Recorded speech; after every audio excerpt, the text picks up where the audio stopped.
our iota or argument of z, which is theta plus phi.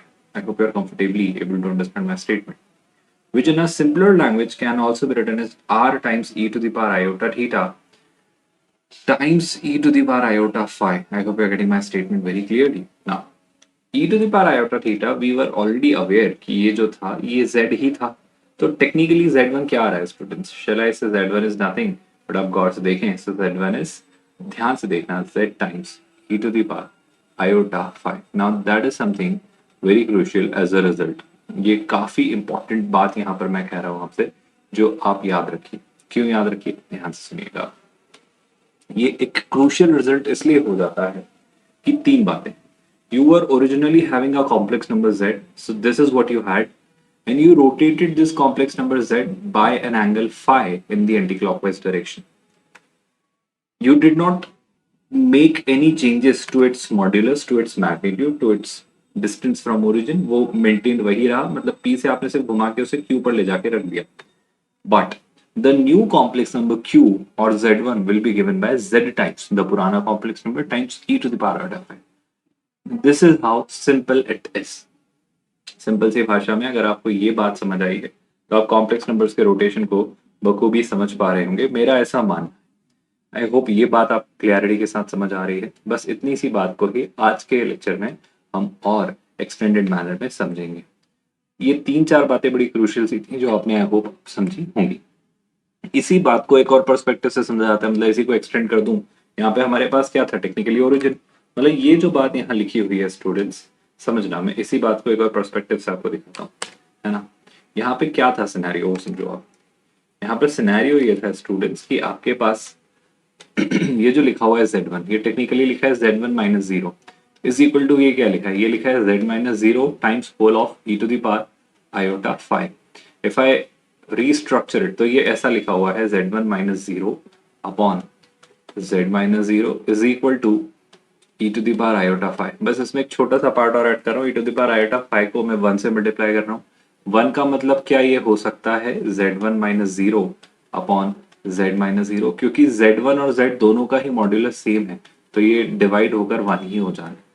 अब आप याद करो, यही तो बात हमने अपने प्रीवियस लेक्चर में डिस्कस की थी कि अगर आपके पास, बस सिंपल सी बात है, अगर आपके पास दो कॉम्प्लेक्स नंबर्स हैं, इमेजिन एक कॉम्प्लेक्स नंबर ये है और दूसरा कॉम्प्लेक्स नंबर कुछ इस तरीके से यहाँ ये है, राइट.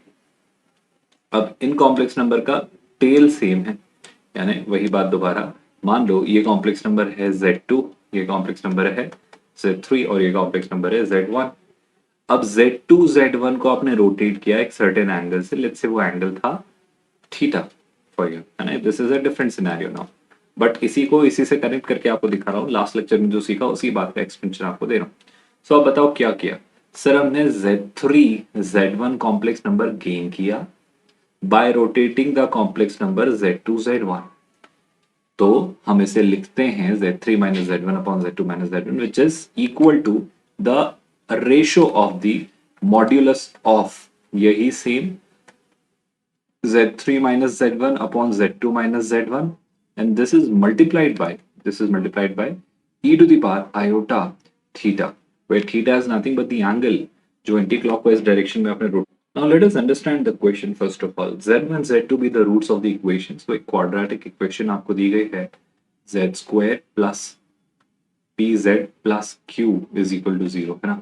और इस quadratic के दो roots हैं, they are z1 and z2. I hope you're able to understand this comfortably. Now, coefficients of p and q may be complex numbers. Now, what you all need to understand is, ये जो coefficients है p और q, यहाँ पर ये जो है ये complex number हो सकते हैं. That's brilliant. That's perfectly fine.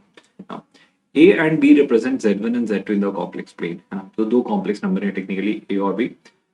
वो z1 और z2 complex number को represent कर रहे हैं. तो अगर मैं थोड़ा सा वही perspective build करना चाहूँ आपका, तो थोड़ा सा आगे plane को हम draw करते हैं ना. So let's say over here this is the Argand plane, है ना. और आपके पास a और b z1 और z2 का रिप्रेजेंटेशन है. सो मैं कुछ नहीं कर रहा हूँ, वही दो वेक्टर्स ले रहा हूँ z1 और z2. Now we have the liberty, so एक काम करते हैं, let's assume this as z1 and this as z2. So these are two complex numbers z1 and z2, है ना. सो a point is representing the complex number z1 and the point b is representing the complex number z2. I'm also told that angle AOB है ना, so यहाँ पर if I assume this as origin O, so angle between these two complex numbers with the respect to of course origin, this is given by alpha. Acha, one more thing, very interestingly we are told that OA and OB are of equal length. Now I hope you must be realizing कि क्या हम कर सकते हैं, क्या हम सोचेंगे जिससे शायद बात बन जाए. I'm asked to prove a certain thing that p square जो है वो 4 times q times cos square alpha by 2 के इक्वल होगा. Now we have understood this pretty well. मैं बस इतना कहना चाह रहा हूँ कि आप Z2 और Z1 में कोई रिलेशनशिप स्टैब्लिश कर सकते हैं क्या. देखो गौर से क्या कहना चाह रहा हूँ, बिना सोचे समझे क्या आप ऐसा नहीं लिख सकते कि सर जो Z2 है वो Z1 ही है, बस थोड़ा सा आर्ग्यूमेंट वाइज ये कुछ नई चीज यहाँ पर आ गई है. आई होप आप समझ पा रहे हो. Z1 को हम क्या लिखेंगे, R e to the power iota theta. Z2 को क्या लिखेंगे, R e to the power iota theta plus alpha. So that's exactly what I have done, that I can represent Z2 in terms of Z1. Now when you wish to simplify this further, what result do you get? Shall I say Z2 upon Z1 can be written as e to the power iota alpha? Now I hope this part is very well understood by all of you. इससे क्या फायदा हुआ, let me do one thing. मैं इसमें componendo लगा रहा हूँ. Technically componendo का मतलब है मैं दोनों तरफ वन ऐड कर रहा हूँ. अगर मैं दोनों तरफ वन ऐड करता हूँ तो क्या होगा, आप देखिए कुछ इंपॉर्टेंट सा मिलेगा जो हमें उस कंक्लूजन की तरफ लेकर जाएगा जो हमें प्रूव करना है या वर्कआउट करना है ना. इसे अगर मैं और सिंप्लीफाई करके लिखता हूँ उससे रिजल्ट क्या बनता है स्टूडेंट, से मिलता है Z2 plus Z1 upon Z1. हम रियली सॉरी RHS में भी वन ऐड होगा. और यहाँ पर ये जो है e to the power iota alpha plus 1, अगर आपको याद है लर्निंग हमने डिस्कस की थी, e to the power iota theta plus 1 जो होता है वो होता है e to the power iota theta by 2. आप याद करिए लेक्चर हमने डिस्कस किया है, times 2 times cos theta by 2. ये लर्निंग हमने डिस्कस की थी. e to the power iota theta plus 1 क्या होता है, e to the power iota theta minus 1 क्या होता है, e to the power iota theta minus 1 upon e to the power iota theta plus 1 भी हमने डिस्कस किया था, अगर आपको ये लर्निंग्स याद आ रही हैं तो. With that this is what we already know, this is what you all must be aware of. एक छोटा सा काम करते हैं स्टूडेंट्स, मेरी बस इच्छा है कि मैं काफी क्लोज हूँ अपने कंक्लूजन के, तो मैं इस इक्वेशन में दोनों तरफ स्क्वायर करूँ. So if I square both the sides, LHS में आ जाता है Z1 plus Z2 whole square upon कितना students, upon Z1 square is equal to, जब आप यहाँ स्क्वायर करेंगे तो क्लियर सी बात है e to the power iota alpha by 2 का स्क्वायर जो होगा वो होगा e to the power iota alpha. I hope आप समझ पा रहे हो. और यहाँ ये हो जाना है 4 times cos square alpha by 2. I hope it makes complete sense जो यहाँ लिखा गया है, जो है आपको समझाने की कोशिश की जा रही है. Now what am I going to do next? आप सारी बातें भूल जाओ. What we know is this is a complex quadratic equation which has two roots Z1 and Z2. So complex quadratic equation में भी ये बात हमेशा true होगी that sum of its roots and product of its roots can be worked out by simple technique. आपका sum of the roots will be minus p upon 1 and product of the roots will be q upon 1, है ना. ये आप जानते हैं. तो ये बात अगर मैं यहाँ यूज करूँ तो देखो जरा ध्यान से, Z1 plus Z2 is minus p, so this is minus p का square which is p square. e to the power iota alpha अगर आप याद करें तो ये था Z2 upon Z1. So if I could replace it by Z2 by Z1 and if I could bring this Z1 square on the right hand side, shall I say ये कुछ ऐसा हो जाना है, टाइम्स कितना है students, times 4 cos square alpha by 2. I hope things are pretty clear in front of us. This Z1 that get cancelled by Z1. So what are we left with? Z1 times Z2. And if you could remember product of the roots, we already know this is nothing but Q.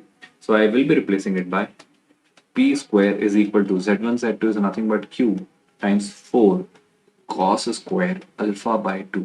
Now let me see हमने क्या achieve कर लिया है. I think हमने वही achieve कर लिया है जो हमें चाहिए था.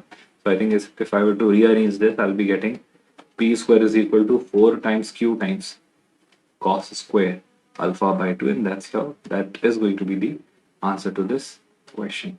So I hope you are able to understand this completely कि चीजें कैसे आई हैं, क्या आई हैं, और सिंपल रोटेशन को ही हमने यूज किया है. I hope things are very clear for you.